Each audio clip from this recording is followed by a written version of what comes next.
नमस्ते बच्चों। आप सब लोग अच्छे से हो ना? सब लोग पढ़ने के लिए तैयार बैठे हो?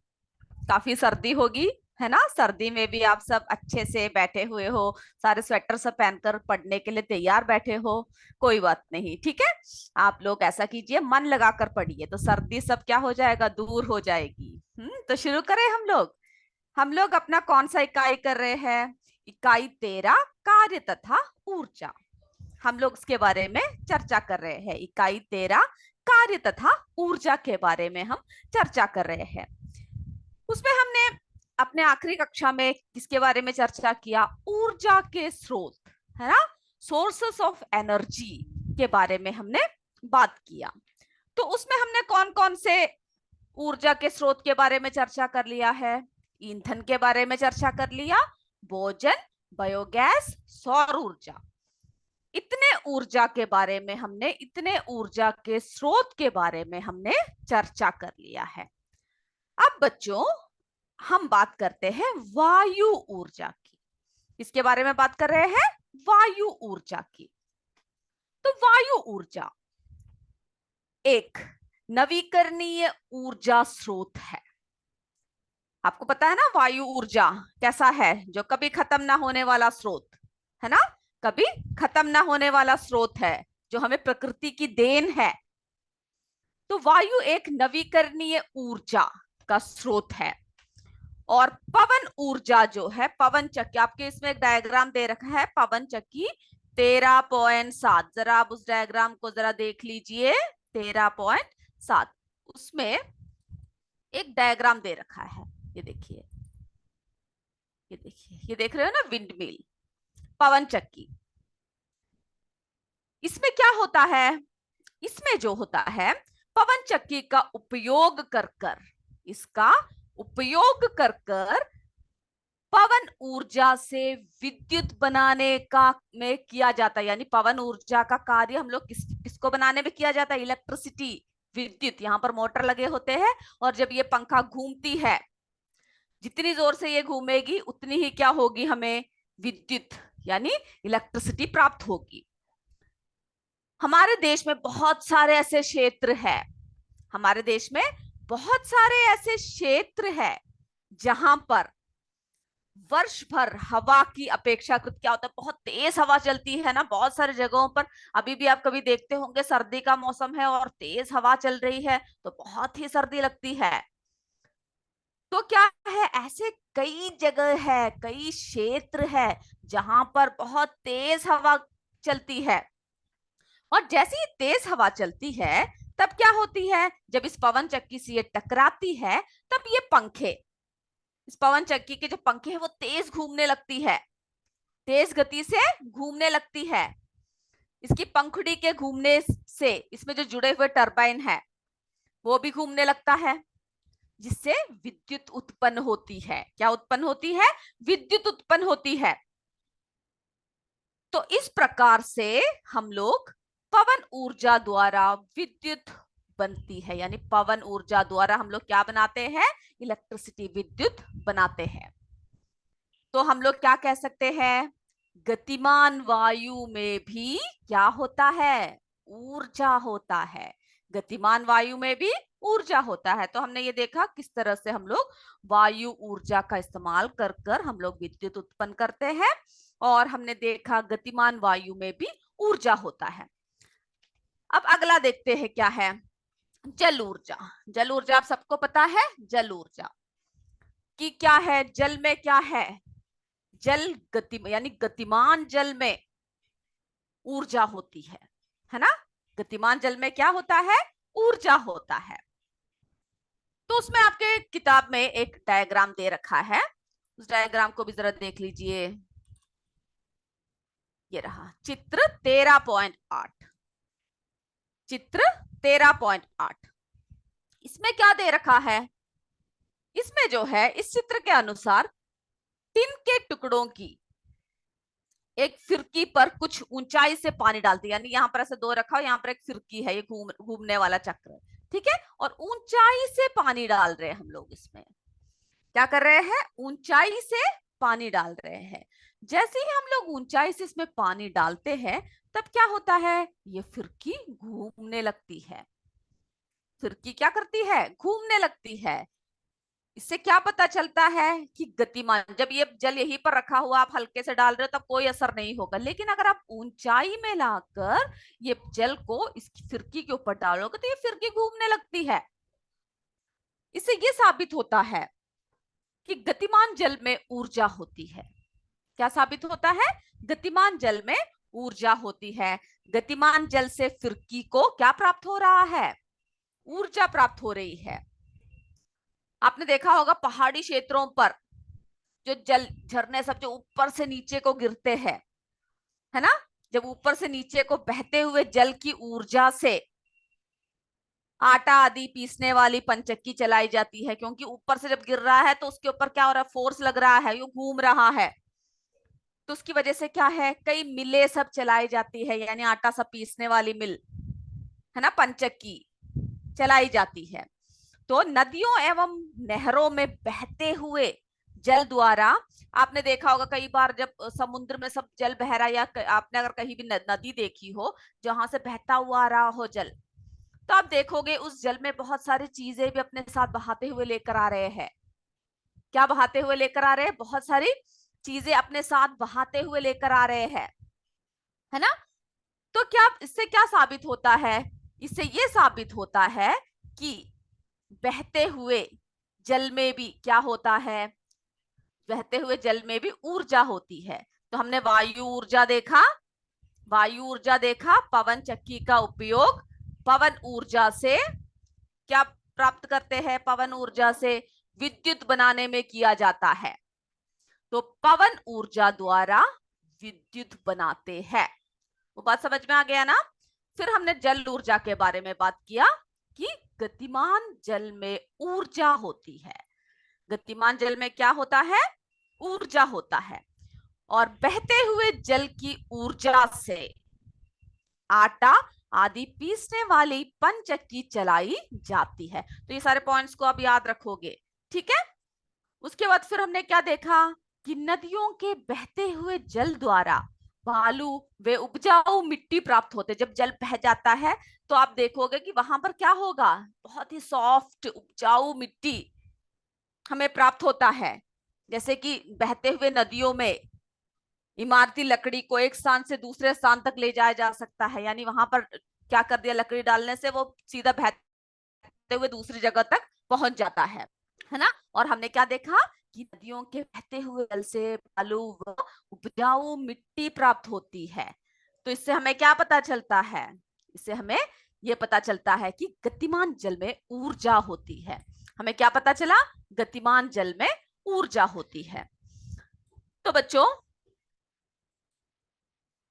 आज हमने इस पाठ में, हमने इस इकाई में ऊर्जा के स्रोत के बारे में भी चर्चा कर लिया। ईंधन, भोजन, बायोगैस, सौर ऊर्जा, वायु ऊर्जा, जल ऊर्जा, इन सब टॉपिकों को आप लिखकर कौन कौन से ऊर्जा किस रूप में प्राप्त करते हैं वो आप लिखोगे। तो हमारी इकाई में इतना ही है। तो हमने इस इकाई में क्या क्या देखा कि कार्य करने की क्षमता को क्या कहते हैं, ऊर्जा कहते हैं। और कार्य तथा ऊर्जा का मात्रक क्या होता है, जूल होता है। और इस पॉइंट्स को रिवाइज करने के बाद आप लोग सब नोटबुक के साथ तैयार रहिएगा, हम लोग प्रश्न उत्तर करेंगे, ठीक है। फिर हमने क्या पढ़ा इस पाठ में, यदि विस्थापन शून्य हो तो कोई कार्य नहीं होता, है ना, हमने उसके बारे में चर्चा किया। फिर क्या देखा हमने, ऊर्जा युक्त वस्तु कार्य करने में सक्षम होती है, यानी अगर किसी वस्तु में हम लोग ऊर्जा लगाओ तब क्या होता है, उसमें कार्य करने की सक्षमता आ जाती है। फिर हमने रासायनिक ऊर्जा, ध्वनि ऊर्जा, प्रकाश ऊर्जा, ऊष्मीय ऊर्जा, विद्युत ऊर्जा, चुंबकीय ऊर्जा आदि के बारे में पढ़ा, है ना। वो सब क्या है, विभिन्न ऊर्जा के स्रोत है। फिर हमने भोजन, पेट्रोल, डीजल, बायोगैस, सौर ऊर्जा, वायु ऊर्जा, जल ऊर्जा आदि के बारे में पढ़ा, है ना, कि वो सब क्या है, ऊर्जा के विभिन्न स्रोत है। और हमने क्या देखा, पुनः प्राप्त होने वाली ऊर्जा के स्रोत को नवीकरणीय ऊर्जा स्रोत कहते हैं, है ना। जैसे कि वायु, जल, सौर ऊर्जा आदि क्या है, नवीकरणीय स्रोत है। और पुनः ना प्राप्त होने वाले ऊर्जा के स्रोत को अनवीकरणीय ऊर्जा के स्रोत कहते हैं, जैसे पत्थर का कोयला, डीजल, पेट्रोल आदि। है ना, ये सब क्या है? अनवीकरणीय स्रोत। तो इतनी सारी बातें हमने इस इकाई में चर्चा कर लिया है। अब हम लोग ऐसे करते हैं, इसके अभ्यास प्रश्न करते हैं। ठीक है, तो सारे नोटबुक के साथ तैयार रहिए, हम लोग शुरू करते हैं। नोटबुक ले लीजिए, आप आपके हाथ में पेन सब ले लीजिए और शुरू करते हैं।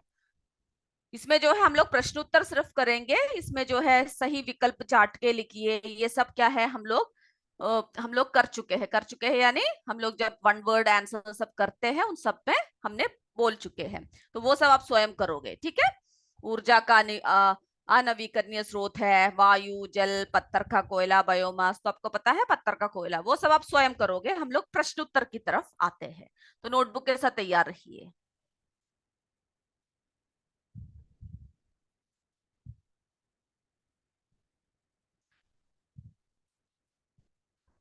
इसमें थोड़े से प्रश्न उत्तर है, वो हम लोग करते हैं। पहले इकाई का नाम लिख लीजिए।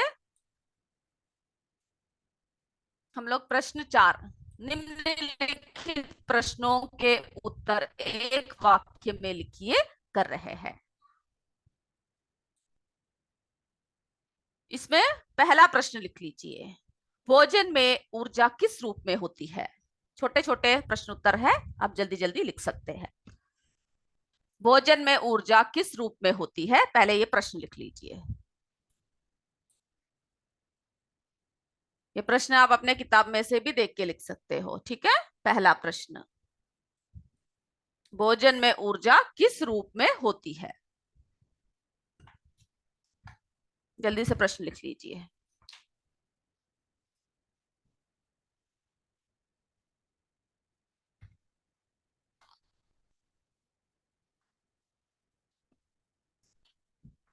चलिए उत्तर देखें।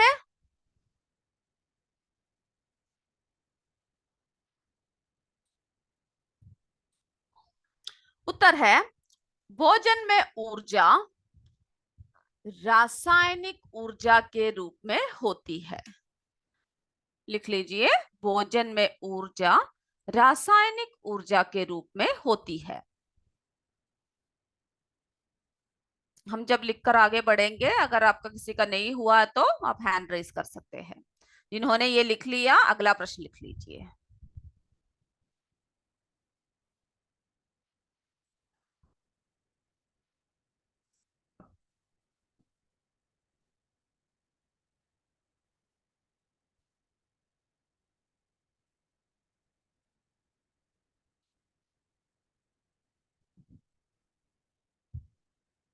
जी हाँ, आप लिख सकते हैं।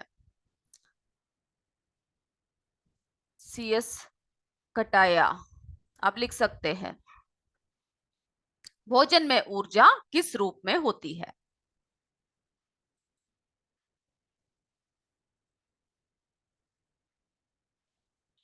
भोजन में ऊर्जा रासायनिक ऊर्जा के रूप में होती है।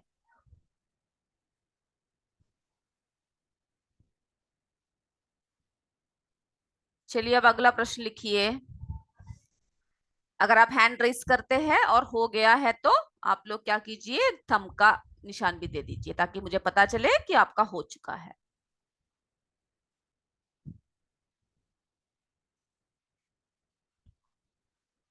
ठीक है, अगला प्रश्न, कार्य का SI मात्रक क्या है? कार्य का SI मात्रक क्या है?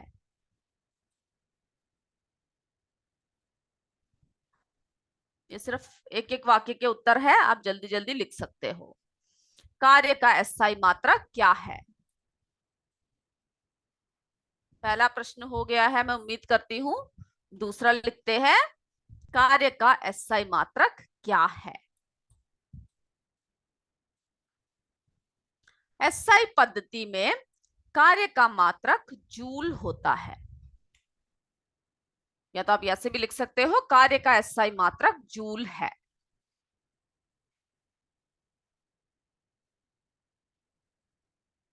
कार्य का SI मात्रक क्या है? एसआई पद्धति में कार्य का मात्रक जूल होता है, या फिर आप ऐसे भी लिख सकते हो कार्य का एसआई मात्रक जूल है।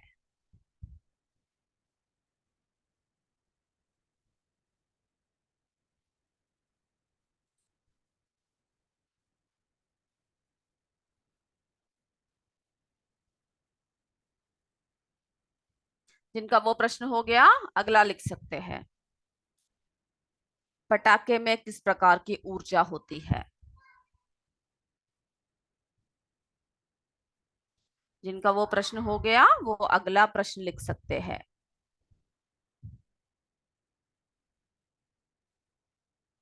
मैं उम्मीद करती हूँ ये उत्तर सभी का हो गया।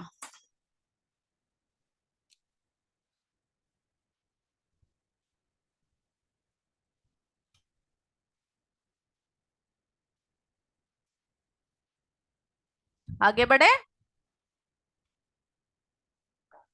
किसी का नहीं हुआ तो हैंड रेस कर सकते हैं।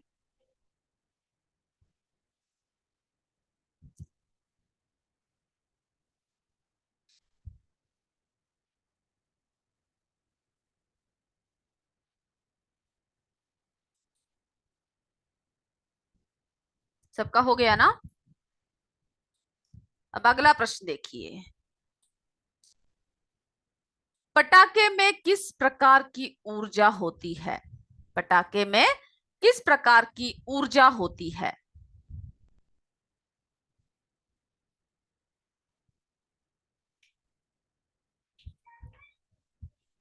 पटाखे में किस प्रकार की ऊर्जा होती है?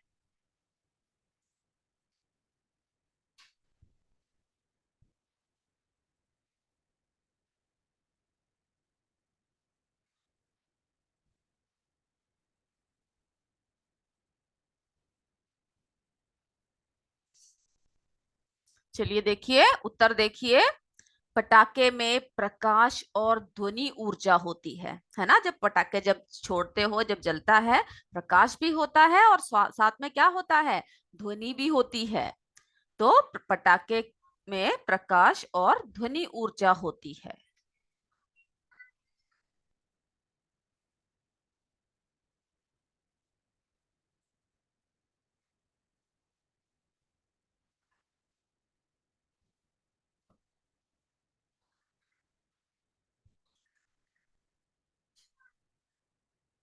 पटाखे में प्रकाश और ध्वनि ऊर्जा होती है।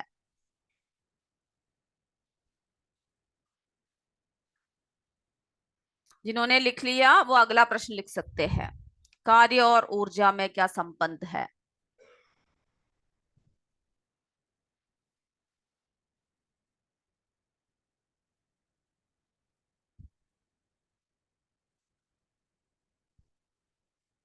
आगे बढ़े। अगर नहीं हुआ तो हैंड रेस कर दीजिएगा।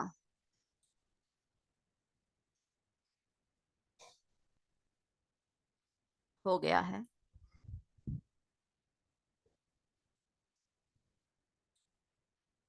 चलिए अगला प्रश्न देखिए। कार्य और ऊर्जा में क्या संबंध है? कार्य और ऊर्जा में क्या संबंध है?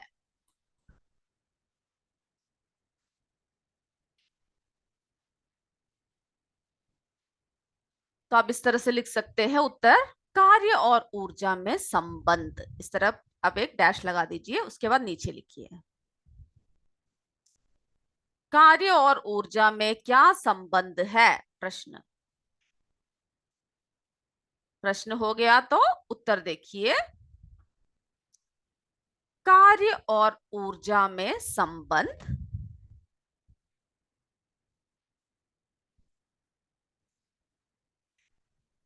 कार्य और ऊर्जा में संबंध वस्तु पर किया गया कार्य वस्तु पर किया गया कार्य ऊर्जा के रूप में संचित होता है।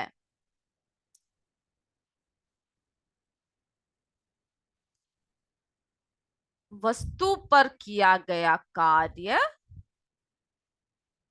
ऊर्जा के रूप में संचित होता है। यहां तक पहले लिख लीजिए। आराम से लिखिएगा। और आप जब लिखोगे तो पढ़ते हुए, मन में पढ़ते हुए लिखिएगा, ताकि आप लिखते समय ही क्या हो जाए, सारे उत्तर आपको याद हो जाए। ठीक है। तो जोर जोर से नहीं बोलना, अपने मन में पढ़ते हुए उत्तरों को आप लिखोगे।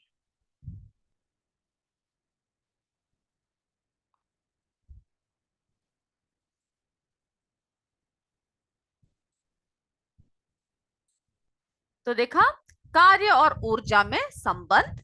वस्तु पर किया गया कार्य ऊर्जा के रूप में संचित होता है। ऊर्जा युक्त वस्तु कार्य करने में सक्षम होती है।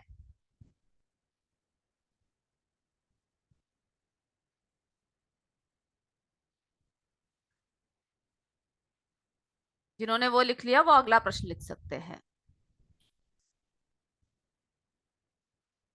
कार्य और ऊर्जा में संबंध। वस्तु पर किया गया कार्य ऊर्जा के रूप में संचित होता है। ऊर्जा युक्त वस्तु कार्य करने में सक्षम होती है।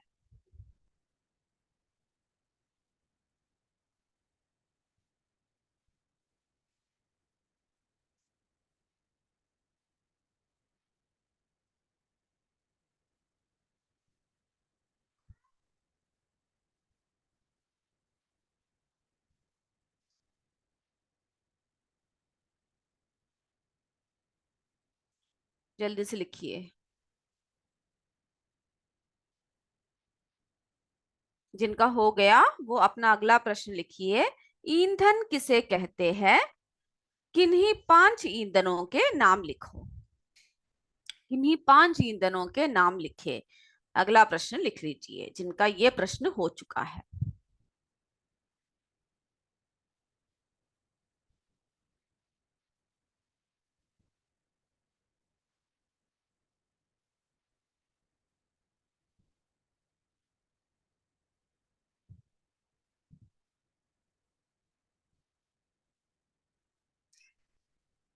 सभी ने लिख लिया?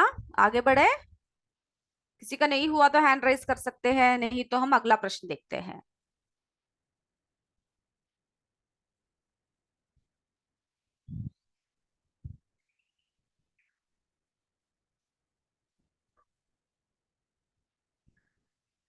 चलिए, मैं सोचती हूँ, मैं उम्मीद करती हूँ आप सबका हो गया है ना? आगे बढ़े।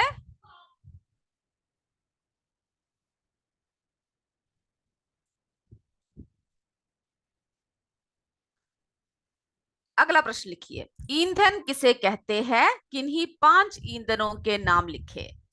ये सब मेरे बिना बताए ही आप लोग आसानी से लिख सकते हो, क्योंकि आपको सबका उत्तर पता है, हम ये सब पढ़ चुके हैं।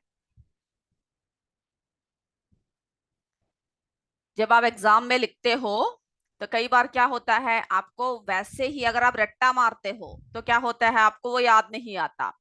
तो हर प्रश्नों को क्या कीजिएगा, समझ लीजिएगा। ठीक है। और उसको आप अपने भाषा में वहां पर लिख सकते हो। यानी रट्टा मारा हुआ उत्तरों को नहीं लिखना। कई बार ऐसा होता है, फॉर्मूले सब वो सब हमें रट्टा मारना पड़ता है और वो वही लिखना पड़ता है ना? लेकिन ऐसे सब जो प्रश्न है वो आप अगर समझ लोगे तो उसको उत्तर आप अगर उस हिसाब से लिखोगे, तभी भी आपको पूरे मार्क मिल जाएंगे। ठीक है। तो हर उत्तरों को पहले आपको अच्छे से समझ लेना है। चलिए देखते हैं, ईंधन किसे कहते हैं? किन्हीं 5 ईंधनों के नाम लिखे। आप लोग 5 ईंधन अपनी तरफ से भी लिख सकते हैं, मैंने जो लिखा है वो आपको दिखाती हूँ। तो प्रश्न सबका हो गया, लिख लिया?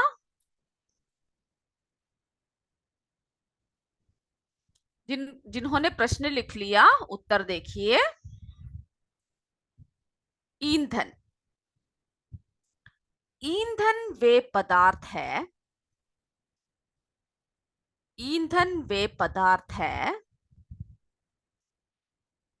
जिनको जलाने, यानी मैंने ब्रैकेट में दहन लिखा है, ये दहन करना जलाना सब एक होता है, आप कोई भी लिख सकते हो या तो फिर दोनों एक साथ लिख सकते हो। ईंधन वे पदार्थ है जिनको जलाने, यानी दहन करने से, दहन से ऊर्जा प्राप्त होती है।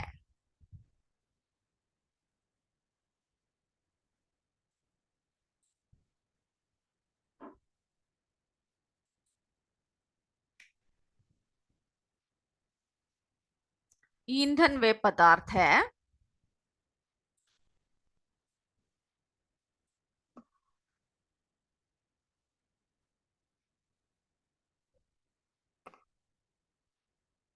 जिनको जलाने से ऊर्जा प्राप्त होती है।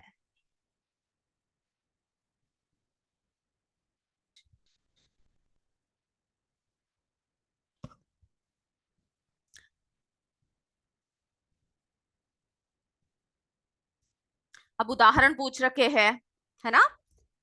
किन्हीं 5 ईंधनों के नाम लिखने को कह रखा है।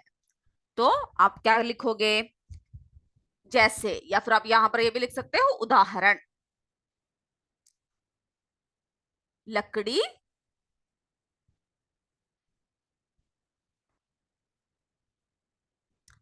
कोयला,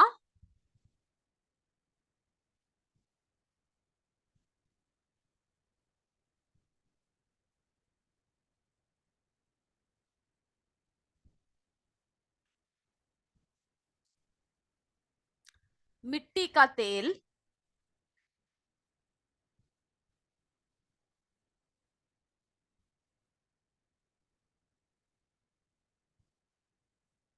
डीजल,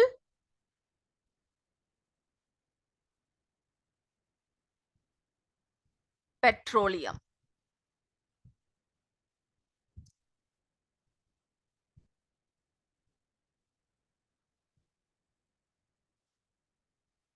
ईंधन वे पदार्थ है जिनको जलाने से ऊर्जा प्राप्त होती है, जैसे लकड़ी, कोयला, मिट्टी का तेल, डीजल, पेट्रोलियम आदि।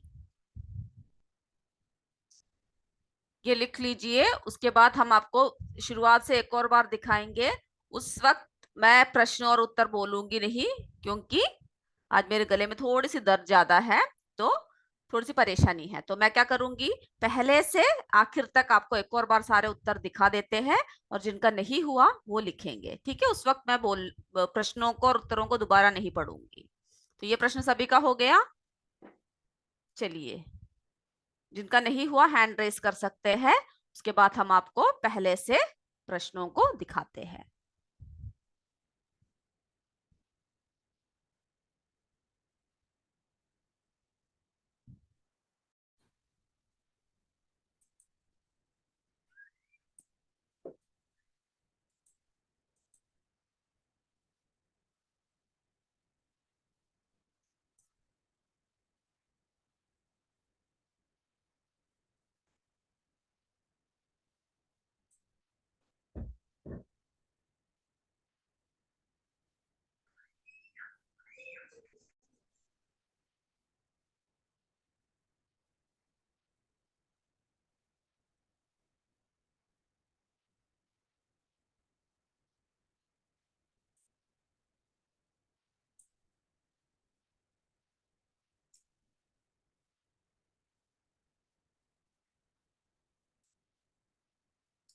अगर किसी ने लिखा नहीं है तो हैंड रेस कर सकते हैं।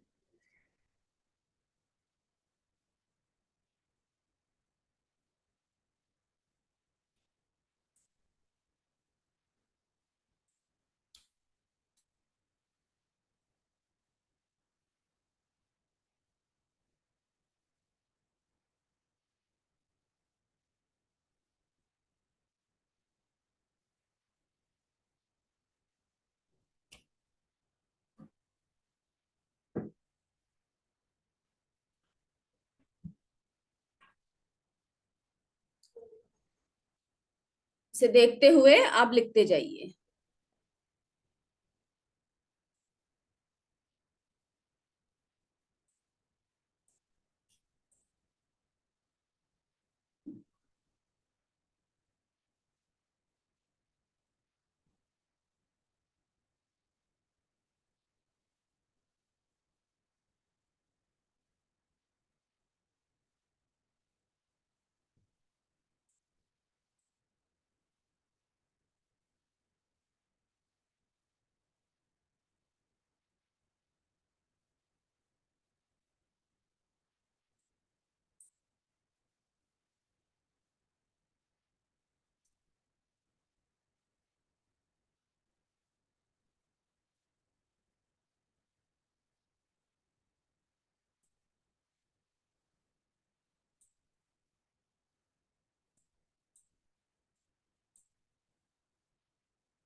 तो मैं उम्मीद करती हूँ आप सबने लिख लिया है।